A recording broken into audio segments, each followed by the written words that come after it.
Hi friend, hello, कशा आहात तुम्ही? हा माझा गाणगापूरचा तिसरा ब्लॉग आहे. पहिला आणि दुसरा तुम्ही पाहू शकता. आणि इथं मी गाणगापूरमध्ये आहे. मी पहिल्यांदाच आलेली आहे आणि इथं येऊन वेगळीच एनर्जी येते. आणि इथं तुम्ही पाहू शकता, तिथं दिसत असेल तुम्हाला की निगेटिव्ह एनर्जीचे काही लोक असतील, ते काय करत आहेत ते. आणि आम्ही इथं नम्राला थांबलेलो आहे. दर्शन आम्हाला आतमधलेच घ्यायचे होते, कारण आम्ही खूप लांबून आलेलो होतो. त्याच्यामुळे आम्हाला दर्शन घेण्यासाठी आम्ही इथं नम्राला थांबलेलो होतो. माझी पूर्ण फॅमिली होती इथं. आणि हे जे आहे ते जे हे लोक आहेत निगेटिव्ह एनर्जीचे, ते जोपर्यंत नीट होत नाहीत तोपर्यंत ते तिथंच असतात आणि तसेच लटकलेले असतात. त्याच्यामुळे त्यांना तिथंच सोडलं जातं. काहींना खूप जास्त जर निगेटिव्ह एनर्जीचा झालेली असेल, त्यांना तिथंच सोडलं जातं. त्याच्यामुळे इथं ह्यांना सोडलं जातं आणि जोपर्यंत हे नीट होत आहेत तोपर्यंत त्यांना तिथंच असतात ते. आणि नीट झाल्यानंतर ते आपोआप आपल्या घरी निघून जातात.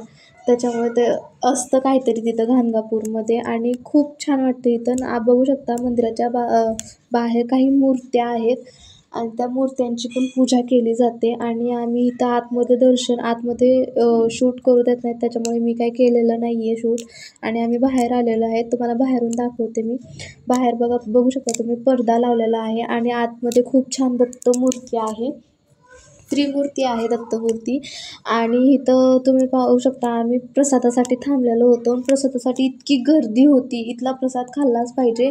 मंदिराच्या बाहेर घरं आहेत आणि त्या घरामध्ये पण प्रसाद बनला जातो आणि ते पण असे प्रसाद वाटतात थांबून. इथं प्रसादाची इतकी मान्यता आहे, जागोजागी तुम्हाला प्रसादच दिसेल. ज्यांना जर नाही मिळालं, ज्यांनी प्रसाद घेतला आहे त्यांच्या ताटातलं हे घेतात, थोडंसं द्या म्हणून प्रसाद घेतात.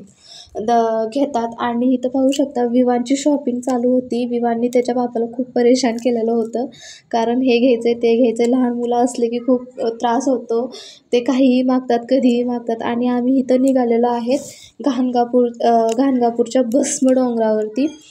भस्म डोंगर म्हणजे तिथं भस्म वगैरे काही नाही, ते मातीच आहे, पण त्याचं नाव आहे भस्म डोंगर म्हणून. आणि ते भस्म डोंगर घरात आणून ठेवणं खूप चांगलं असतं, कारण निगेटिव्ह एनर्जी वगैरे घरात येत नाही. त्याच्यामुळे इथं सगळं जे आहे गाणगापूरमध्ये, ते निगेटिव्ह एनर्जी दूर होण्यासाठीच आहे. आणि इथं आम्ही आलेलो आहेत भस्म डोंगरावरती, इथं पाहू शकता तुम्ही.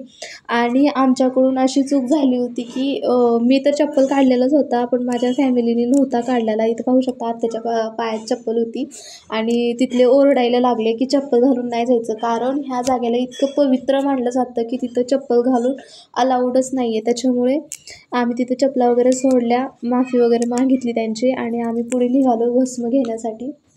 हे आम्हाला पण नव्हतं माहिती की भस्म म्हणजे काय असतं ते. आणि ह्याच्या मागची खूप पौराणिक कथा आहे.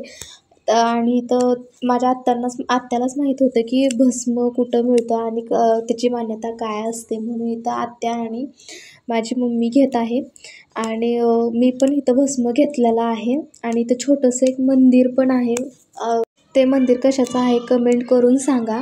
आणि इथं तुम्ही बघू शकता काही लोकांची ट्रिप निघालेली वाटतं. हे ट्रिपमधले आहेत सगळे.